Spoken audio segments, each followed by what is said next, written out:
Coastal रोडच्या पाहणीसाठी मुख्यमंत्री एकनाथ शिंदे हे दाखल झालेले आहेत। मुख्यमंत्री स्वतः आणि काही अधिकारी यांच्यासोबत या कोस्टल रोडची पाहणी करतायत।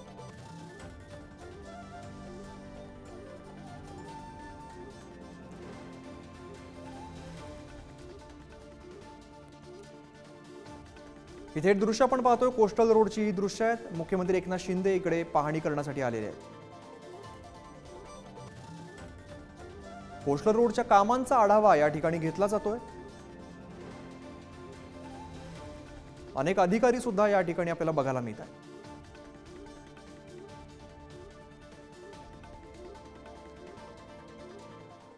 पंकज दळवी अधिकची माहिती देत आहेत। पंकज, कोस्टल रोडची पाहणी करण्यासाठी मुख्यमंत्री एकनाथ शिंदे दाखल झालेले आहेत, काय अधिकची माहिती आहे? कोस्टल रोडचा जो पुढचा टप्पा जो आहे तो वरळीवरून वरळी वांद्रे सी लिंकला जोडणारा जो टप्पा आहे त्या टप्प्याची पाहणी करण्यासाठी मुख्यमंत्री एकनाथ शिंदे कोस्टल रोडवरती गेलेले आहेत। कोस्टल रोडचं या टप्प्यात सुरू असलेलं काम आणि किती मार्ग प्रगतीपथावर याची पाहणी मुख्यमंत्री एकनाथ शिंदे यांच्यातर्फे केली जाते। जो गर्डर बँड्रा वरळी सी लिंकला जोडणारा टाकण्यात आला होता त्याच जंक्शनवरती किंवा त्याच ब्रिजच्या खाली एकनाथ शिंदे इथे आलेले आहेत, पाहणी करणार आहेत। कोस्टल रोडचा पुढचा टप्पा जो सुरू करण्यात येणार आहे त्याच्यामध्ये हा महत्वाचा भाग असणार आहे, कारण जवळजवळ 3.5 किलोमीटरचा जो टप्पा आहे तो याच्यामुळे पूर्णपणे तो ट्रॅफिक किंवा तो रस्ता ते अंतर वाचणार आहे। या जंक्शन पासून जिथे आता मुख्यमंत्री पाहणी करत आहेत तो रस्ता थेट वांद्रे वरळी सी लिंकला जो आहे तो जोडला जातो आणि त्यांनी फार मोठं दिलासा मुंबईकरांना मिळणार आहे। तो टप्पा लवकरच सुरू होण्याच्या मार्गावरती आणि त्याचीच पाहणी मुख्यमंत्री आता करत आहेत। पंकज, हा टप्पा नेमका कुठून कुठपर्यंत असणार आणि मुंबईकरांना याचा नेमका कसा फायदा होईल? आता जो कोस्टल रोड आहे तो वरळीपर्यंत जो सुरू झालेला आहे, मात्र हाच कोस्टल रोड गर्डरच्या माध्यमातून वरळीवरून वांद्रे वरळी सी लिंकला थेट जोडण्यात येणार आहे। त्यामुळे वरळीपासून डायरेक्ट वांद्रेपर्यंत जो रस्ता आहे तो अतिशय सुखकर होणार आहे। हाजी अली पासून या गर्डर जे आहेत किंवा तो रस्ता वेगळे लेन होते, एक रस्ता जो आहे तो वरळीला जाण्यासाठी जो आहे तो होतो, तो दुसरा रस्ता सरळ वांद्रे वरळी सी लिंकला जाणार आहे आणि त्या सी लिंकला गेल्यानंतर फार मोठं अंतर जे आहे ते वाचणार। एक मिनिट सर। निश्चित धन्यवाद पंकज तुम्ही दिलेल्या माहितीसाठी। तर मुख्यमंत्र्यांकडून कोस्टल रोडची पाहणी केली जाते। मुंबईकरांसाठी महत्त्वाचा मानला जाणारा हा कोस्टल रोड आहे आणि त्या संदर्भात मुख्यमंत्री एकनाथ शिंदे पाहणी करतात। आपण दृश्यांमध्ये बघतोय, मुख्यमंत्री एकनाथ शिंदे हे कोस्टल रोडच्या पाहणीसाठी आलेले आहेत। कोस्टल रोडचा खरं तर हा महत्त्वाचा टप्पा हा मानला जातोय आणि याची पाहणी करण्यासाठी आज अधिकाऱ्यांसोबत मुख्यमंत्री एकनाथ शिंदे दाखल झालेले आहेत।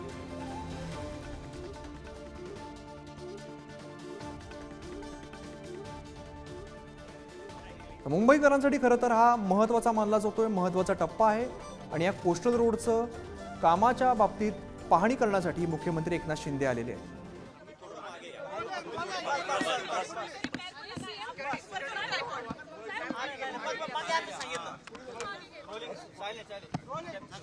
कोस्टल रोडच्या नवीन मार्गिकेचे लोकार्पण लवकरच होणार आहे। तुम्ही याच्या पाहणी करण्यासाठी मुंबईची कशा प्रकारे वाहतूक सुविधा होणार आहे मुंबईकरांची प्रवास?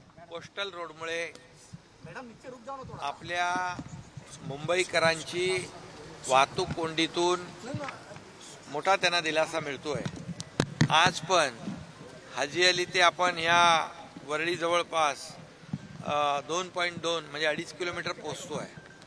आता त्यामुळे आता एअरपोर्ट आणि बांद्रा या साईडला लवकर जाणं सोपं होईल आणि त्याचबरोबर इथं जे आहे हा सी लिंकला जोडणारा जो हा रस्ता आहे तो रस्ता देखील 2 आठवड्यात 3 आठवड्यात होईल कंप्लीट। म्हणजे पूर्णपणे हा कोस्टल जो आहे हा सी लिंकला जोडला जाईल। सी लिंकला जोडला गेल्यामुळे पूर्णपणे वाहतुकीतून मोठा दिलासा मुंबईकरांना मिळेल आणि म्हणून आपण जसा एक फेज होतोय टप्पा तो न थांबवता उद्घाटनासाठी ते लोकांना खुला करतोय, जेणेकरून तेवढा भाग जो आहे हा लोकांच्या रहदारीसाठी खुला होतो। त्यामुळे ट्रॅफिकमधून त्यांची वाहतूक कोंडीतून सुटका होती।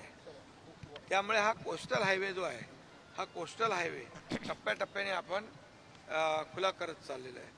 आता 3 आठवड्यामध्ये सी लिंकला पोहोचल्यानंतर आणखी मोठा दिलासा मुंबईकरांना मिळणार आहे.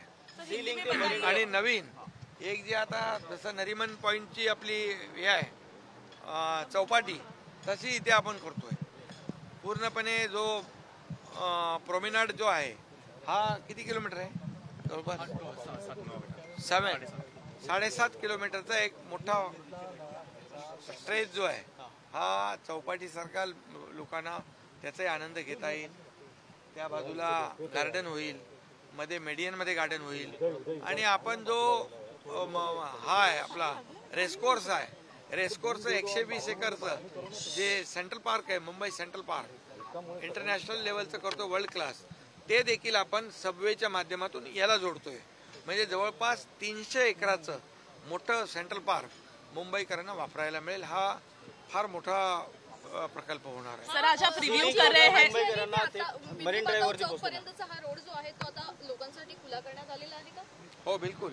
आणि तो बिंदू माधव चौकच्या पुढे आलोय आपण, पुढे गेलोय, त्यामुळे 400 मीटर पुढे आलेलो आहे. आणि हा रस्ता झाल्यानंतर हे सगळे स्पॉट आहेत, हे सगळे बायपास होणार. त्यामुळे सरळ माणूस जाईल इथून डायरेक्ट सी लिंक वरून एअरपोर्ट. सर आप आज रिव्ह्यू करने आए हैं कोस्टल रोड का. हा पूल बांधावा जोडावा म्हणून जसे प्रयत्न करताय तसे परवाच्या विधान परिषदेसाठी सुद्धा तुम्ही पूल बांधताय. काय बायपास ह्याच्यामध्ये होणार आहे त्या पूल बांधणीच्या कामात?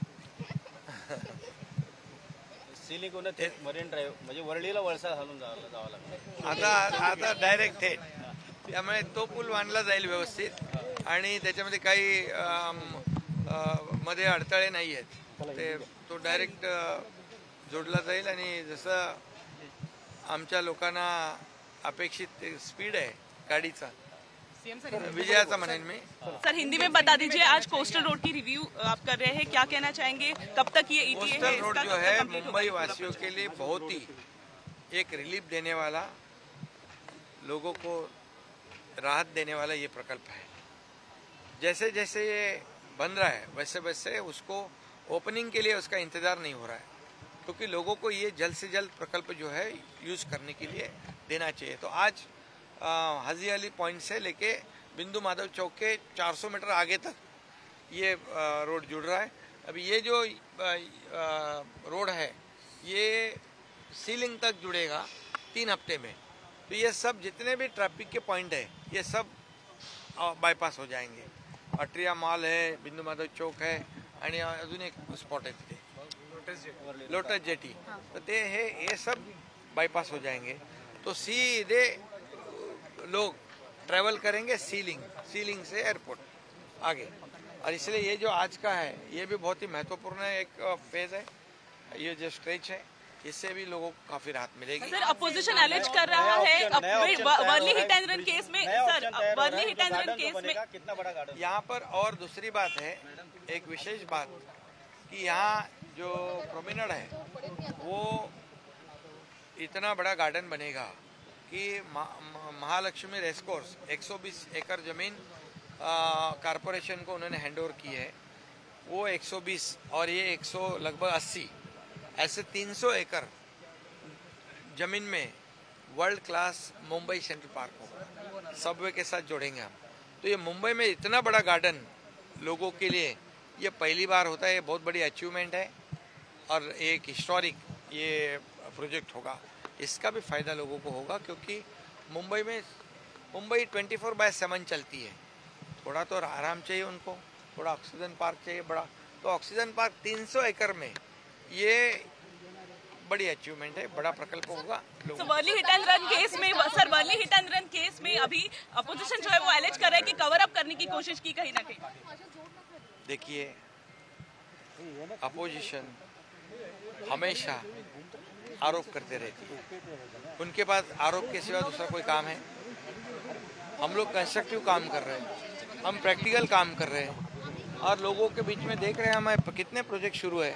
कई मुंबई में देखो कितने बड़े प्रोजेक्ट चालू है. मेट्रो के हैं, ये कोस्टल के हैं, अटल सेतु है, ये कारशेड है, ये सब हम कर रहे हैं.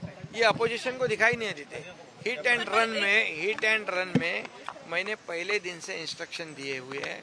पुणे का हिट एंड रन इंसिडेंट हो गया तब से ये भी जब हुआ तो मैंने पहले पुलिस कमिश्नर को कहा कि इसमें कोई भी हो, कानून के सामने सब बराबर है, कोई बड़ा छोटा नहीं होता है। और हिट एंड रन में जो दोषी है, जो गुनाहगार है, उनको बिल्कुल बख्शा नहीं जाएगा, उनके ऊपर कड़ी कार्रवाई हो जाएगी। उनकी जो भी है कोर्ट की कार्रवाई होगी, पुलिस की कार्रवाई होगी। और जो बार है, जो देर रात तक चलते हैं, पब है वहाँ पर, और अनैतिक जो कुछ ड्रग्स है, ये सब बेचने वाले जो है, उनके ऊपर भी कड़ी कार्रवाई करने का आदेश मैंने दिया हुआ है। इस केस में भी किसी को भी बिल्कुल सपोर्ट करना तो दूर की बात है, ये सभी लोग कानून के सामने, कानून के दायरे में एक समान है। और इसलिए मैंने ये इंस्ट्रक्शन पहले दिन में दिया है और कार्रवाई आप देख रहे हैं। सर, राजेश शाह को आज आपकी पार्टी से निकाला गया, क्यों 4 दिन लग गए उनको पार्टी से निकालते हुए? क्योंकि इतने दिन से तो केस चल ही रहा है, नाम तो सामने आया ही था। देखिए, पार्टी से निकालना, इससे जो गुनाहगार है उसके ऊपर कार्रवाई करना, इसको प्राथमिकता देनी चाहिए। और जो विक्टिम है उनको सपोर्ट करना, ये पहली बात है, वो प्राथमिकता है, उसको प्रायोरिटी देना है। ये पॉलिटिक्स करना है। मैं इतना ही कहूँगा कि कोई भी केस में गवर्नमेंट की तरफ से किसी को भी सपोर्ट नहीं किया जाएगा, किसी को भी मदद नहीं होगी। मेरे इंस्ट्रक्शन आपने देखे, पुणे में भी एक्शन हुई है और यहाँ भी आप देख रहे हैं एक्शन हो रही है, एक्शन होगी। किसी को भी छोड़ा नहीं जाएगा। कोई भी इलीगल काम करेगा उसको कानून छोड़ेगा नहीं। सर, क्या आप मुआवजा देंगे? सर, क्या आप मुआवजा देंगे? मुआवजा देंगे सर, मुआवजा देंगे आप विक्टिम की फैमिली? उनके फैमिली के साथ हम लोग हैं, हमारे ही वो परिवार के लोग हैं, ऐसा मैं मानता हूँ। और निश्चित रूप से उनको भी जो सपोर्ट चाहिए, कानूनी सपोर्ट चाहिए, उनको आर्थिक सपोर्ट जो भी है वो कम करें। क्या आप अनाउंस करेंगे सर? दिल्लीमध्ये महाराष्ट्रात मोठा पुरस्कार दिला जाणार आहे। 10 लाख रुपए देंगे उनके परिवार को मुख्यमंत्री सहायता निधि से 10 लाख रुपए देंगे। वो हमारे परिवार के लोग हैं और जो भी सपोर्ट उनको लगेगा वो। Thank you sir. महाराष्ट्राला मोठा पुरस्कार मिळालेला आहे।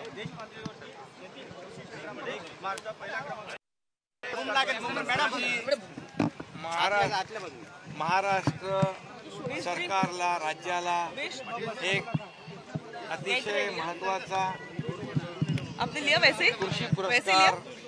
प्राप्त मिळालेला आहे, अनाउन्स झालेला आहे की ले महाराष्ट्रातल्या लीजिए, ये भी लीजिए। राज्यातल्या शेतकऱ्यांचा सन्मान आहे, माझ्या सर्व सहकाऱ्यांचा सन्मान आहे, हा संपूर्ण मंत्रिमंडळाचा सन्मान आहे।